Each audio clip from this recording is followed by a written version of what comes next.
I think one of the most common complaints when people are like learning nutrition is like going out to eat.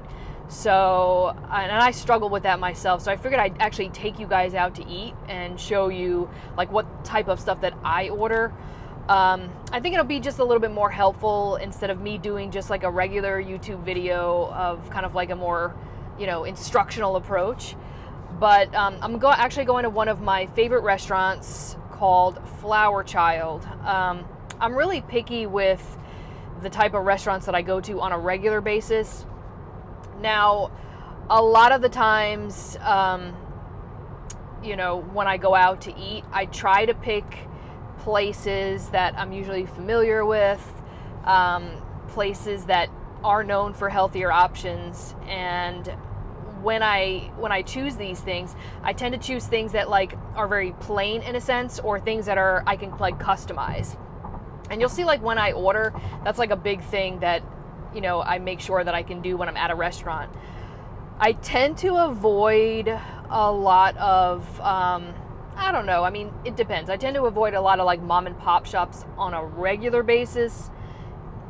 And that's just because it's a little bit harder to customize things. I don't count calories or anything like that. I just choose like nutrient dense foods, whole food sources. And my primary thing that I do is pick like every plate, every meal that I have has like a protein, a fat, and a carb from an ultra processed food source. And so I think like that alone can be like one of the most confusing things, is trying to figure out what things are like not ultra processed. Here in America, we have so much ultra processed crap. It really is hard to kind of like decipher which stuff is good and which stuff is not. So even like some of the most common chains, I'm not going to like talk, well, I suppose I could say, even like things like Panera, right? I used to go to Panera all the time. And it wasn't until I started going to better quality restaurants that didn't have super processed foods that I didn't even notice the difference. Like the chicken at Panera's like tastes very processed compared to if you go to some place that actually has like real chicken, and it's going to be very obvious. Like, think about like when you go or when you're cooking at home, things should taste like that, like you're cooking from home. So if you go out and you go buy a chicken, that's what it should taste like. It shouldn't taste very far off. It just like, I know a lot of people, I hope I don't get like, disliked for this, but maybe I will. A lot of people love Chick-fil-A.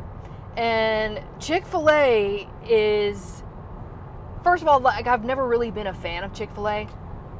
I don't know, there's just something about that chicken sandwich that is not, there's something off about it. It doesn't, in my opinion, it doesn't taste like natural chicken.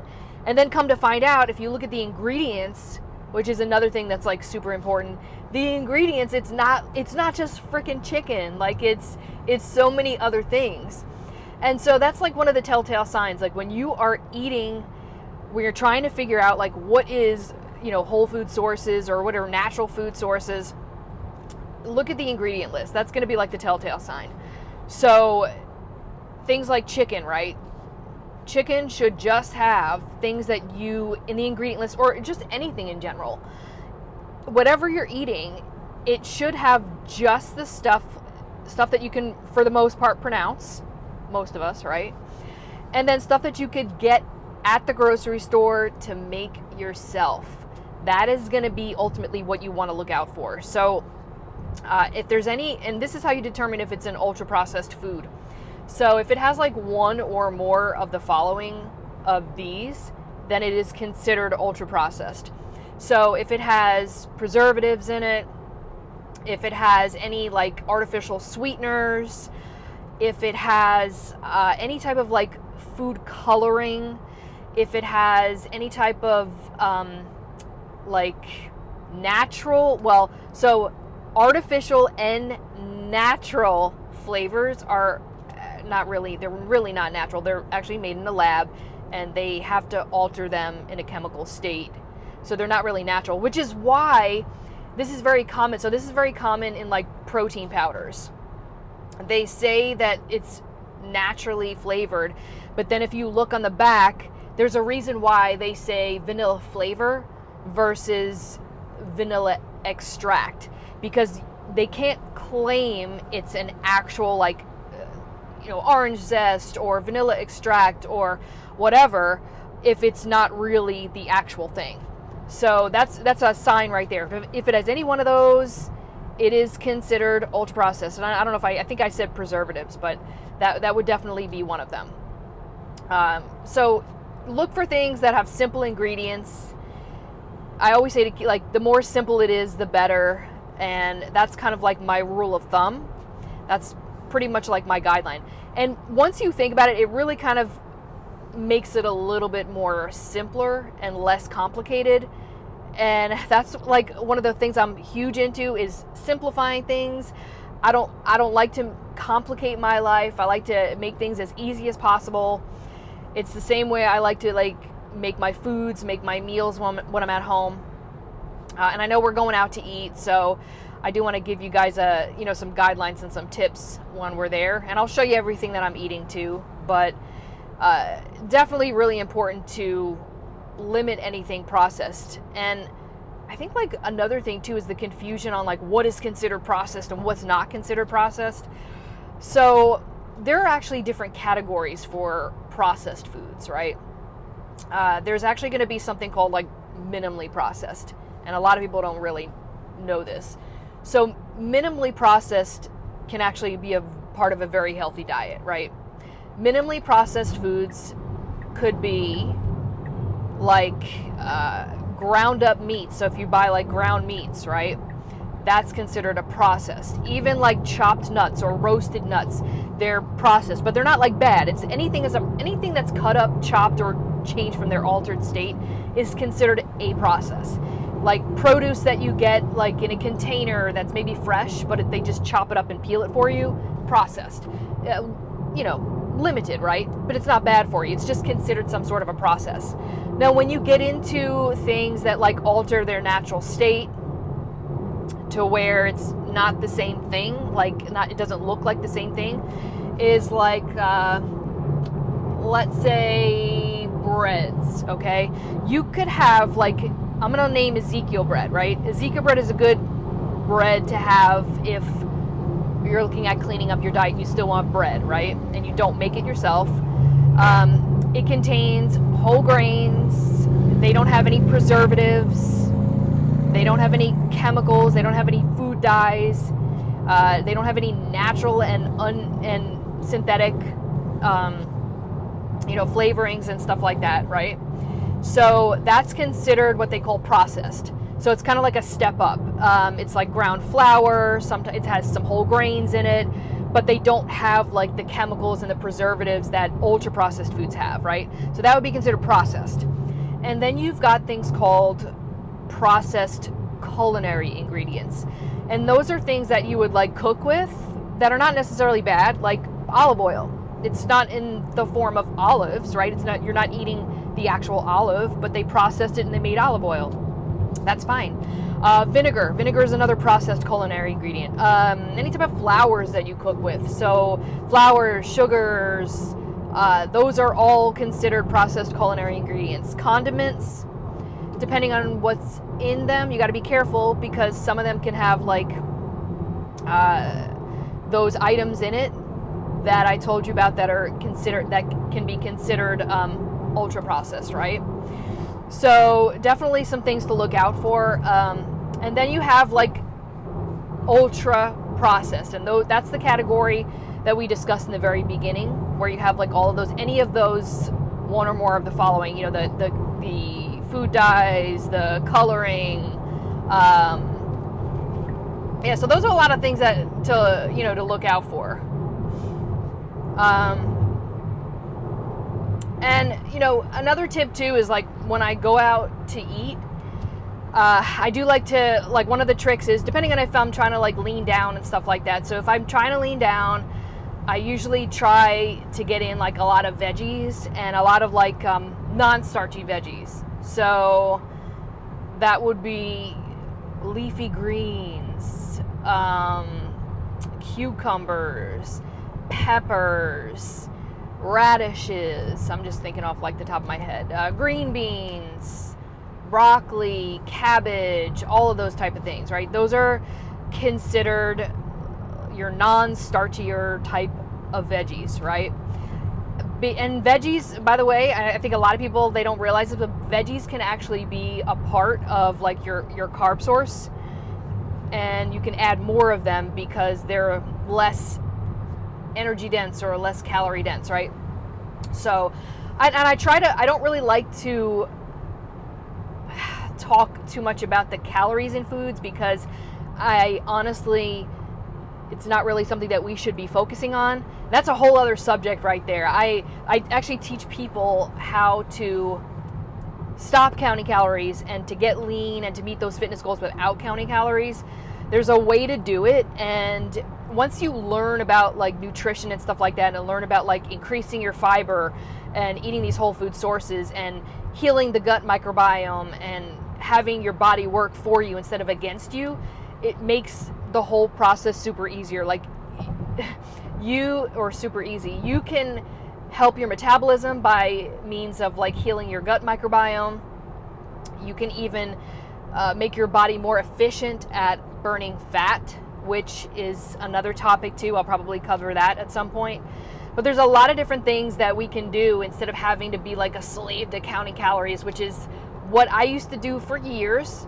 So I do want to be upfront. I was doing that for years, and I think it's been about, I want to say about 5 years now since right around there, maybe 4, that I've stopped counting calories.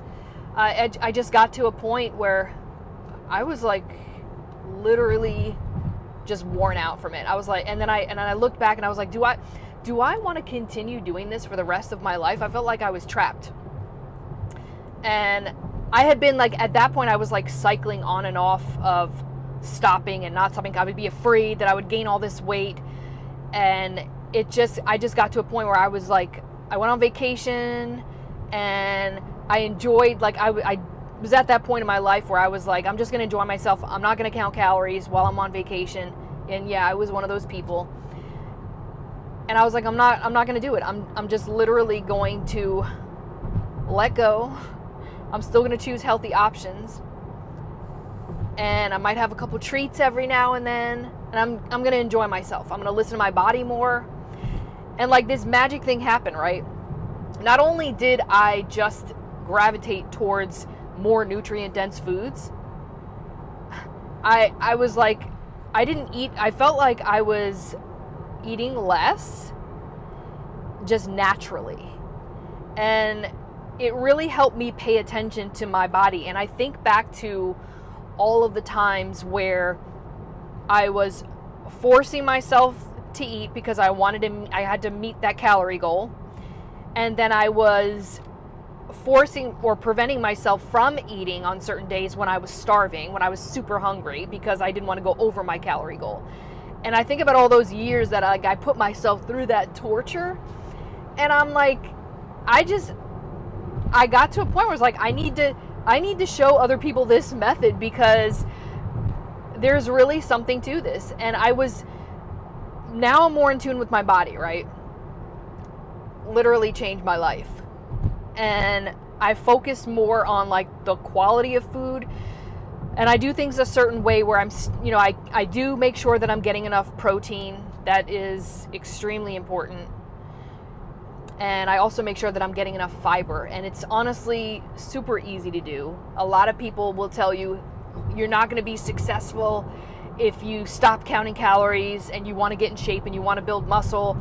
A lot of people will tell you that because this is kind of like the vicious cycle that we've seen in like the whole fitness community, right? Is, you're not going to be successful if you don't count calories, if you don't count your macros. Like you got to count those macros, right? We've been brainwashed to think that that's like, now, well, I do agree that, depending on your goal, keeping track of your protein is not a bad thing. You don't have to have an app. Literally, you don't have to be like super precise. But just kind of a roundabout. And Fiber's easy to get as well if you're eating whole food sources. Processed foods tend to not have a lot of them in there. And then there's a lot of like crap on the market too that like says that things are good, but they're not really that good. Like, yeah, I don't know. Some of you guys might not be ready for this, but the sodas, the healthy sodas that claim that they're so fiber rich, that they're healthy, they're good for your gut bacteria. Yeah, it's not the same thing. It is not gonna be what you think it is. In fact, they had to I think there was something out about them, one of the companies, because they were claiming that it was gonna like help your gut your gut microbiome or your gut because of the fiber content, and it actually isn't really the case. So natural foods are the way to go for sure. And I think it's just, out of all these years that these foods, these like ultra processed foods have been around, we got so used to like the taste of things, and that's like part of the problem too. Now people are like craving these unnatural weird tastes because we've kind of got out of touch with like what nature really intended. Ultra sweet things, super salty things, unnaturally chemically altered tasting weird things, like, you know. And the thing is that our taste buds can absolutely adjust. It's just a matter of getting used to those healthier items again.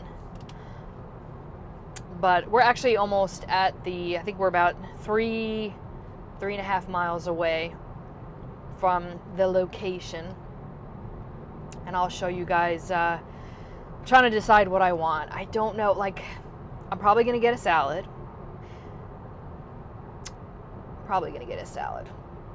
One of the tricks that I do is get my dressing on the side, because I noticed, this is kind of sneaky, right? Sneaky of these restaurants. So when you go to a restaurant and they put the dressing on for you, a lot of the time, like, and I've actually noticed this at this restaurant that I'm going to, and any restaurant really. So any restaurant that I've been to more than a few times, and let's say I'll get the same thing. Like I was going to the same restaurant that I'm getting ready to show you now, and I ordered the same salad, I think, like every time that I went there, the first 4 times. And I noticed that 1 or 2 of the times, the dressing, there was more dressing on it than there was last time, like a lot of dressing. And I'm like, there's no way that this is the one serving of that dressing. Like, there's no way that what they claim in there is really in there. It's definitely more, like a lot more. And so that's one of the things that I would do is, if you're looking at losing weight, if you're trying to, lean down, then make sure the dressing is on the side, because you can control so much with that. And like another thing, like with the veggies are fine, right? No, I don't know of anybody that is eating a ton of non-starchy vegetables and that's like, you know what, I gain weight from all these vegetables. I gain weight from eating too many leafy greens. I gain weight from eating too many green beans. Like, nobody says that, The issue is with like the sugar and the breads and all this crap, All right, we are almost there, about a mile away now. And all right. So this place is a chain. I think I mentioned it's called Flower Child, but they have healthy options. I'm not saying all chains are bad. There's definitely some good chains out there. You just got to know like what to look out for. But this one in particular is great because it really does offer like a lot of healthy options. I'll even go there sometimes for like my treat meal or cheat meal, whatever you want to call it, just because I know that their quality of ingredients is actually better. So, and that's another thing, like, I used to have, in my whole bodybuilding phase there, when I was like doing stuff that was a little bit, you know, I was doing like the cheat meal, right? The famous cheat meal where you go out and you have French fries. Like, I used to do that, right? I don't do that anymore. I'm not saying every once in a while you can't go out and have fries and stuff like that, but one of the things that really helped me dramatically was making sure that even my treats or my cheats were good quality too. Because I look at it this way, and this is something that I think we don't really think about, because we're like, oh, well, we're just having it once per week. But think about this. So what you have every single week is actually considered a consistent part of your diet. So if you're having something, if you're going out and you're just having one cheat meal a week, but it's every single week, you're going to your favorite fast food place that, you know, like, I don't know, like, I'm just going to think of something super crazy, like chili cheese fries with like loaded, all this stuff, you know. If you're doing that every single week, then that is what's considered a consistent part of your diet. And I think because we get so wrapped up in like this mentality, like, well, it's once per week, it's my cheat meal, you know, that it's not going to hurt you, but it's the consistent stuff that you have on a regular basis that takes a toll on your health. And I had to like think about that for a little bit. I was just like, what am I doing? You know? I mean, and I think once I got out of that mindset of like having this crappy cheat meal every single week, and I started to improve upon just what I'm just focusing on quality foods as a whole, I felt better. I actually felt better. And because I wasn't having that stuff every single week, even just once, I feel like I was able to get into even more shape. And that's without counting calories. And keep in mind, during the time that I was doing like these crazy cheat meals, I was counting calories heavily. And oddly enough, once I stopped and started focusing on quality, I was able to, you know, really, really dive deep into my body, this nutrient dense stuff. And I really did. I leaned down. And I wasn't starving. I know people think that when they lean down, they're going to be like starving and you're going to be hungry. You shouldn't ever be like that. You should be able to lean down and not feel like you're suffering, right? If you do it right. And I think like another thing too, like a lot of the things that I avoided that were super nutrient dense, like legumes, so like beans, I was able to incorporate back into my diet. And I think one of the reasons why and why a lot of people in fitness don't have a good portion of beans when they're counting calories is because they're supposedly super high in calories, right? But the problem is we're not thinking about the actual, you know, we're not thinking about the fiber. The fiber content is huge. All right, so I got to park. All right, so this is the menu. Usually probably going to get a salad. So I think I'm going to get this one right here. I don't ever pay attention to this. I'm not going to get the dressing. There's a lot of fiber going on in here because it's got all of these veggies. It's got healthy fats like avocado. I am going to add chicken to it, but they've got some other options too. So yeah, I'm going to do chicken on top of there. I'm going to have the dressing on the side. And then I am going to probably just going to get a unsweetened green tea. And we'll be right back to show you what it looks like. All right, so just waiting for the food. I did actually order a little extra chicken. Sometimes I will do that depending on like what I've had so far protein wise. And I just got this. This is actually just unsweetened green tea, iced green tea. So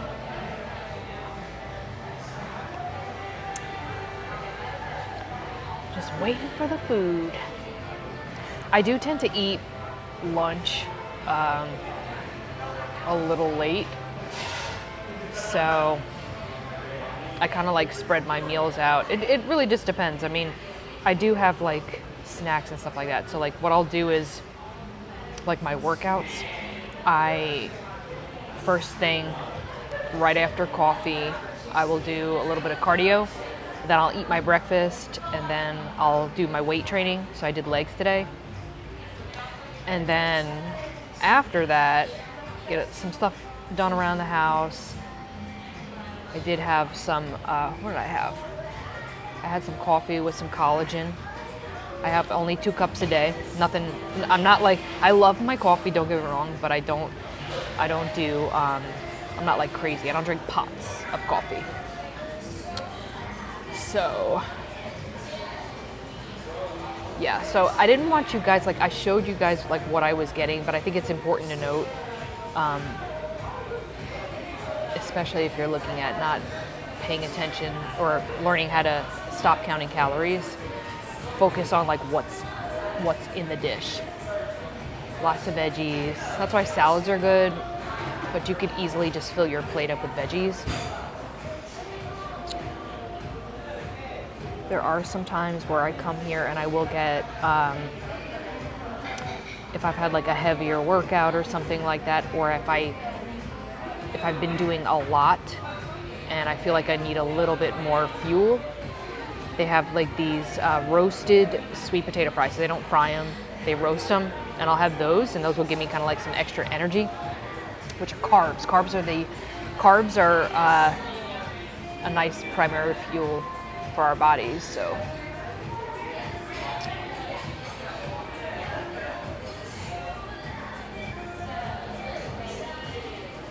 But hopefully this will kind of give you guys some ideas on, you know, how to kind of formulate like your foods, your meals and stuff like that.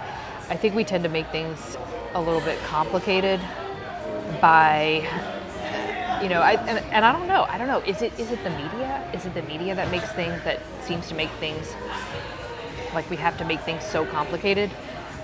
I think it's like partially to blame, right? Where people are constantly looking for like the latest diet trend, you know, whether it be like keto. Remember paleo? Where is paleo now? Or is paleo even still around?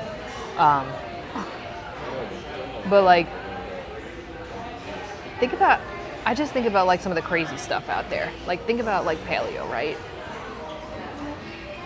Did people really eat almond flour pancakes in Paleolithic times?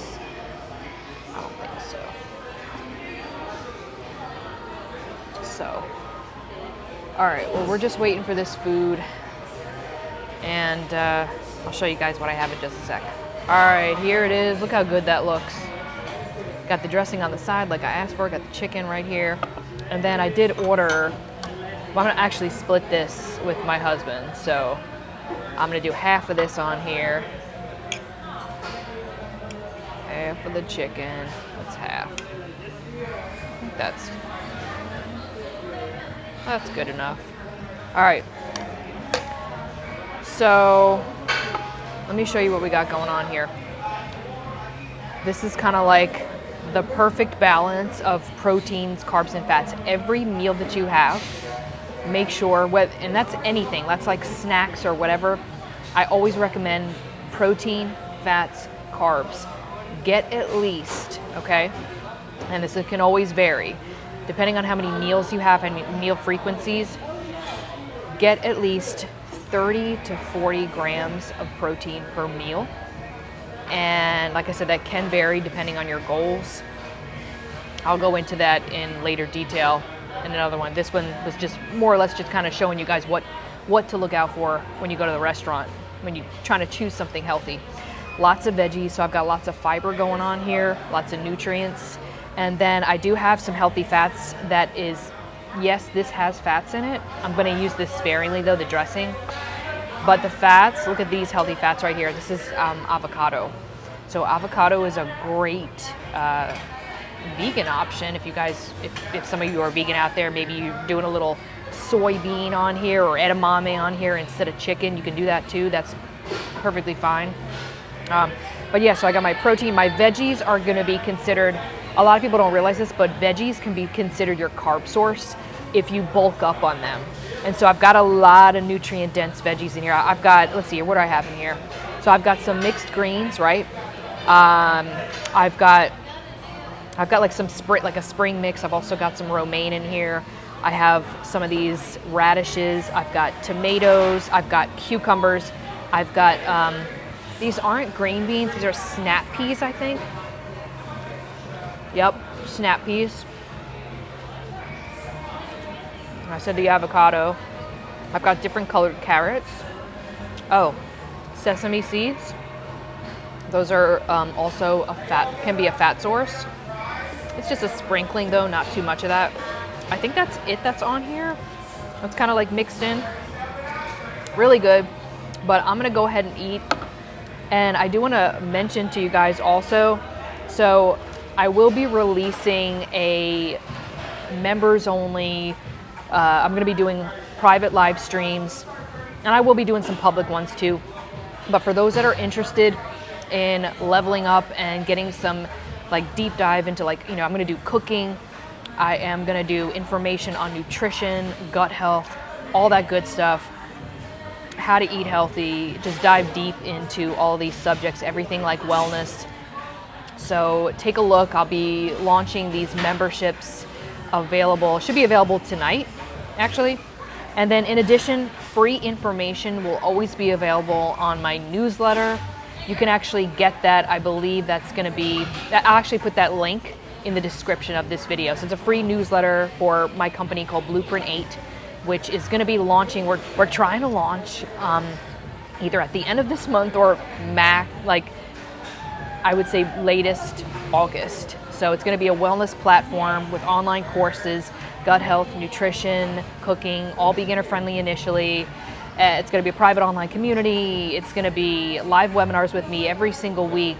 And I'm going to be offering opportunities also for like one-on-one coaching and stuff like that. So make sure you subscribe to the free newsletter for sure. Check out the memberships, and I will see you guys